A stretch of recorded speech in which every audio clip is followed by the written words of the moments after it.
James David Manning is chief pastor at the ATLA World Missionary Church in New York City.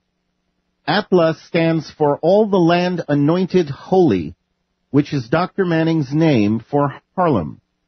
Dr. Manning graduated from Union Theological Seminary, where he was awarded a Master of Divinity. He also holds a Doctor of Philosophy degree from ATLA Theological Seminary. He is host of the Manning Report Live and a vocal opponent of illegitimate President Barack Hussein Obama, whom he eloquently refers to as the long-legged Mac Daddy. He has visited with us before. Let's welcome back to the Global Freedom Report, Dr. David Manning. I'm never sure whether to call you doctor or pastor. Do you have a preference? It really doesn't matter. I guess I serve both positions. Listen, Brett Johnson, it's really good to be back with you again. Thank you so very much for having me. And let me thank you for the work that you do as well.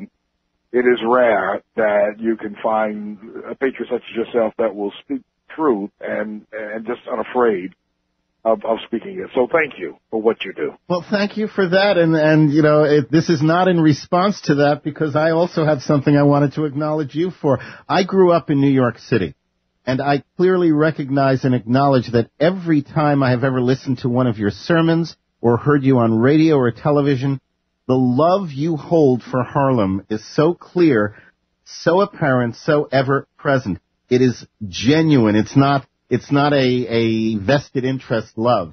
It's something real and special and very touching, and I just wanted to tell you that.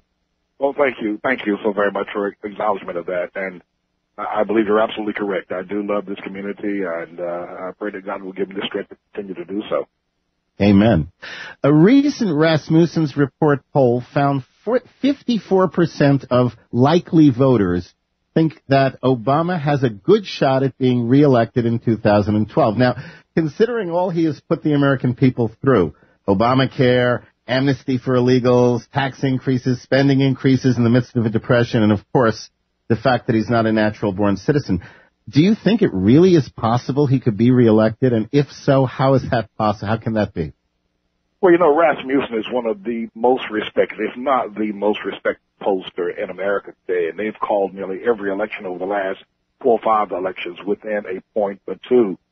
So you gotta acknowledge that they know what they're talking about, and they take accurate polling. They don't dilly-dally around with it and sell their polls results, you know, to many who would want to have an advantage in some way.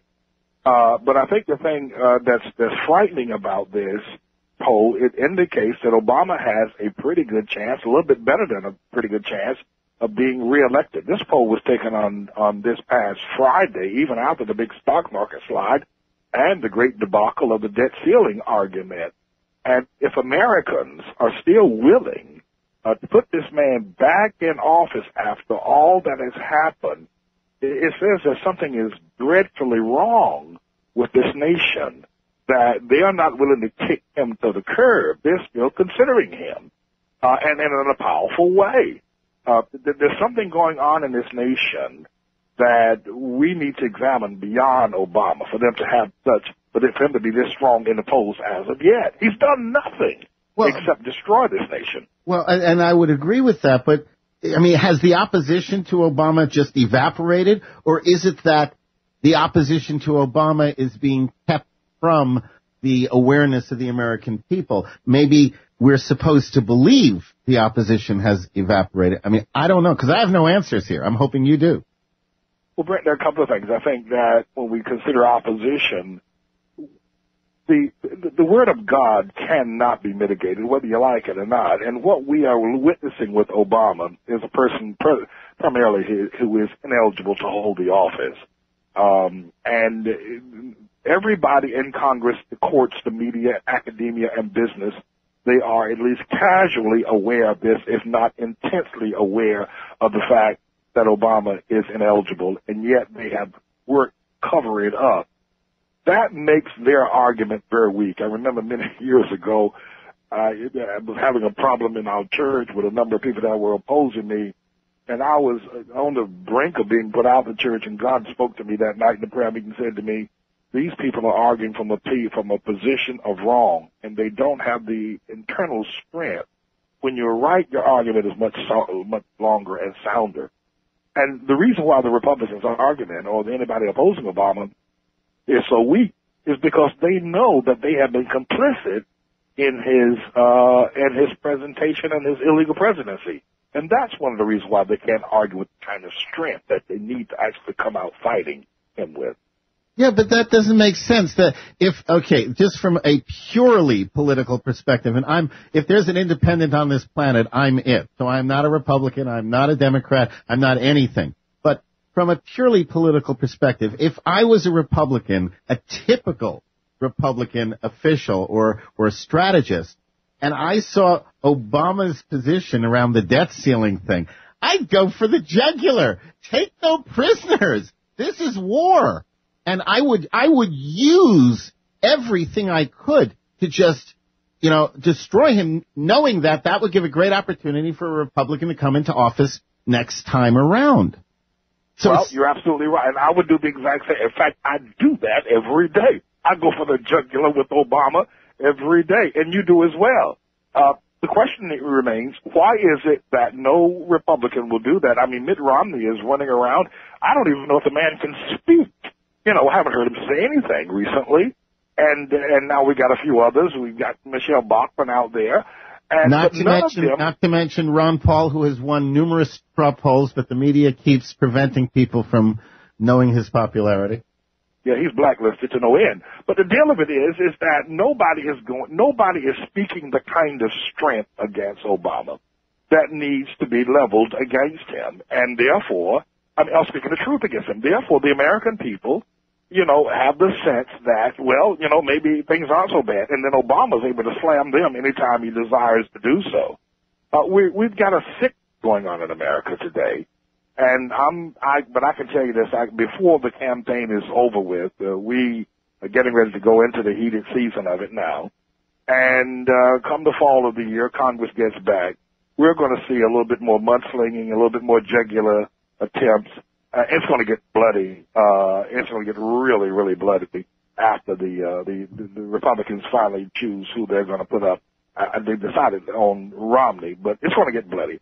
I think what you're looking for is going to happen. Well, let me ask you now. I want to ask you from a moral perspective here. Is everything for which Obama stands is un-American, literally un-American. He stands for socialism, not freedom. He thinks he's the ruler of the country, not a public servant to the people. He lies, he cheats, he steals, and he supports the murder of innocents. Now, how can God-fearing Americans, under any circumstances, put such a man back in office? And once they've already experienced him for 4 years. And the second half of the question is it possible that many people simply don't know that Obama is all these things? When the 2008 election, Senator Obama, chided and made fun of mocked the Bible by saying, well, now what part of the Bible should we follow? Should we follow the book of Leviticus that embraces slavery, or should we follow the book of Deuteronomy that says it's all right to stone your son if he's out of order? Or should we look at the Sermon on the Mount by Jesus which really would disrupt our Defense Department? And just laughed at it, anybody who follows the Bible. And we had a dear mother in our church, this was before the election, and I've told this before, and she fell in love with Obama, and I tried to tell her, but the man doesn't believe God, he's anti-God. And how can you, as a Christian, vote for anybody who laughs at God's word? And she said to me, Brother Johnson, she said, but he's black. He's a black man, and we got to stick together with the black. And walked out the church and never came back again. The second part of it, so it shows you that even though people know there's an evil mystique about him that people are willing to overlook. He is a ruler and not a president. He is a murderer, a liar, and a thief. Everybody knows that he lied when he said that he didn't hear Jeremiah Wright preach that sermon. He heard Jeremiah Wright preach sermons far worse than G.D. America, and we all know it, and everybody knows it. But they're willing to accept that lie. But don't they understand that itself is racist? Absolutely. I mean, if they're sitting there saying, well, because he's black, we got to accept all the other stuff. That itself is saying by the color of his skin, they're giving him special treatment. The media gave vent to it and said it's all right to be racist. The media then began to slam America for the great nation that she is. And said it's okay to be racist. It's okay for black people to be racist. Their need their comings up. Their need their opportunity. The media did this. The media, and what the media did, made Obama feel like boy next door. I mean, he's like the fraternity wearing Pat Boone type of white buck sweater wearing guy. That's what the media did for him. So it wasn't just the people, but it was the media as well that colored him and allowed him. And if you said anything, Mr. Obama said during the campaign, don't call me Hussein, because that's a sense of racism, xenophobia, to respond to me that way. Just call me Barack Obama. But the moment he won the election, immediately coming out of Grant Park, I want to be sworn in as Barack Hussein Obama. So, I mean, he gets it both ways. He has it any way he wants, and nobody will stand up to stop him. At times, well, now, hang on. I'm not willing to take that last comment, though. Nobody has stood up to stop him. That I'll accept. Okay, but I'm not willing to say nobody will stand up to stop him, and that actually comes down to the next question. People like you and me want to do something. What can we do? What can we do? What are you doing at this point? I know you're not sitting back and saying, oh, well, we just got to let things fall in place. How do you recommend people get involved in influencing Americans so that we don't end up with more Obama? Well, you raised the tail on the second part of the question prior to this question. You raised the question, is it that the American people just don't know these things that are so obvious about him, that they are unaware, and so therefore they're making decisions without having full information about him? To some degree, that is true, but in a larger sense, I think people know, if not in a casual way, most people know that he is ineligible. There's nobody in America who doesn't know that casually that he is ineligible. Some of them people know it more intensely. Others know about his Islamic faith and that his bashing of Christianity. But, the media heretofore, to date, has rather presented him in such a way as that people have accepted him. And then, of course, there's the other thing, that is this racism thing, this horrible, ugly monster that because Obama is black, any words against him come out of a well of racism rather than the constitutional right to speak your mind over issues that you believe that will affect you and affect your grandchildren and your great-grandchildren to come. And therefore, as a citizen with rights and taxpaying, you have a right to speak out against people, but not with Obama. It is racism when you do it, and he has worked that weapon effectively and really caused a lot of people to cower back into their living rooms and on their counters and in their private clubs and meetings to talk about it. But they dare not say anything in public or dare not get involved in anything publicly against him. So that's been a part of the problem. It's a menagerie of things. See, in my mind, we need to be colorblind, literally colorblind. For me, I don't have a racist bone in my body. I listened to Obama crystal clear when he made his acceptance speech for the nomination. And I watched his movements. I paid attention to, how his facial expressions, how his body was to the audience. And I was really an analyst there, and it had nothing to do with the color of his skin at all. And I heard and could tell and see what Obama was from that presentation that was supposed to be his best of all time. When you accept, that's your first exposure to the public. And it never even occurred to me in my opposition to Obama that he's black. It's irrelevant. And I would wish that we can get the black population to understand that if his actions are bad for them, the fact that he's black isn't going to help them any. Well, I've done the same thing. In fact, before his acceptance speech, I watched the so-called speech at Philadelphia at Independence Hall where allegedly he gave this great speech, and I can't remember one thing that he said except the fact that I knew it was all lies, where he was defending his stench with Jeremiah Wright and his identity with black people, that he couldn't leave Jeremiah Wright's church no more than he could leave black people. I don't know if you remember that speech. I watched that too. And I have watched his body language. I was on a hip-hop radio station here in the city early on in the campaign of Obama, and I noticed that he used to use Egyptian turquoise eyeshadow above his eyes, and this really made him look endearing. He would, when his eyelids would fall down, you would see this turquoise eyeshadow. I mean, he looked like some sort of a supermodel. He looked like this woman Iman from over in Somalia. All of these things he was doing, and I made mention of it, and the whole panel of people looked at me as if I was an idiot. What are you doing looking at the man's eyebrows and his eyeshadow? What do you care whether he uses eyeshadow or not?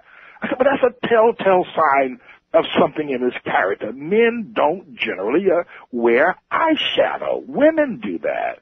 So I watched him very carefully as well and was able to discern by his body language, as you have so clearly outlined, that this man is evil. He is aloof. He is beyond control, and he doesn't love this nation. You don't hear it in his heart.